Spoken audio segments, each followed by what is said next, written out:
আসসালামু আলাইকুম। ডেলের দুর্দান্ত ডিসপ্লের কালারের একটি ল্যাপটপ রয়েছে, ডেল ল্যাটিটিউড 7490 মডেলের। আমি ডিসপ্লেটা যদি একটু দেখাই, এই যে দেখতে পাচ্ছেন, ডিসপ্লের কোয়ালিটি এতটাই ভালো যে অন্য সব ল্যাপটপের সাথে এটা তুলনা না করলে বুঝতে পারবেন না।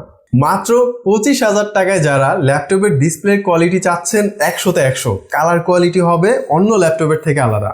এটা হচ্ছে ডেল ল্যাটিটিউড 7490 মডেলের একটি ল্যাপটপ, কোর i5 8 জেনারেশনের প্রসেসর দিয়ে। প্রাইসটাও রয়েছে রিজনেবলের মধ্যে। 25,000 টাকায় ডেলের কেবলমাত্র এই মডেলের এই সিরিজের ল্যাপটপগুলোর ডিসপ্লের কোয়ালিটি ভিন্ন, অন্য সব ল্যাপটপের থেকে আলাদা। এই ডিসপ্লে দিয়ে আপনি যে কোনো কাজ, বিশেষ করে গ্রাফিক্সের কাজের জন্য খুব হেল্পফুল হবে। 8GB র্যাম থাকবে, 256GB NVMe SSD থাকবে। 14 ইঞ্চি ডিসপ্লে সাইজে ব্যাটারি ব্যাকআপও পেয়ে যাবেন 3 ঘন্টা মিনিমাম। আমাদের 3 ঘন্টা গ্যারান্টি রয়েছে। সো এরকম একটা আকর্ষণীয় ডিসপ্লে, কালার কোয়ালিটি ল্যাপটপ এবং বডির কন্ডিশন ফুল ফ্রেশ মাত্র 25,000 টাকায় যারা নেওয়ার জন্য আগ্রহী রয়েছেন, আমাদের পেজে নক দিতে পারেন অথবা সরাসরি নাম্বারে কল করে অর্ডার কনফার্ম করতে পারেন।